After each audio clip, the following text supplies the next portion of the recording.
பச்சை கலர் சட்டை போட்டீங்க, பச்சை கலர் பேண்ட் போட்டீங்க, அது வந்து ஒரு வீட்டுக்கார போய் தப்புறாங்க. ஏன் பச்சைக்கிளி தவறான பதில். ஆன்சர் வந்து ஏன்னா அவங்க வீட்டுல காலிங் பெல் இல்லையா. பச்சை கலர் சட்டை போட்டு பச்சை கலர் பேண்ட் போட்டு அவங்க பையனை தூக்கி ஃப்ரிட்ஜ் உள்ள அடைச்சு வைக்கிறாங்க. ஏன் தெரியா? தெரியல. ஏன்னா அவங்க பையன் கெட்டு போக கூடாது, ஃப்ரிட்ஜ்ல போட்டு அடைச்சு வச்சாங்களாம். மூணாவது கேள்வி.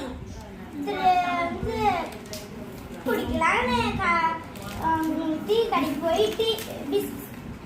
டீ-ஷர்ட்ல தொட்டு சாப்பிட்றாரு ஒருத்தர் சக்கரை இல்லையா. ஏன்னா இது வந்து உங்களுக்கு தெரிஞ்சிச்சுன்னா மறக்காம லைக் சப்ஸ்கிரைப் பண்ணி கமெண்ட் பாக்ஸ்ல கமெண்ட் பண்ணுங்க.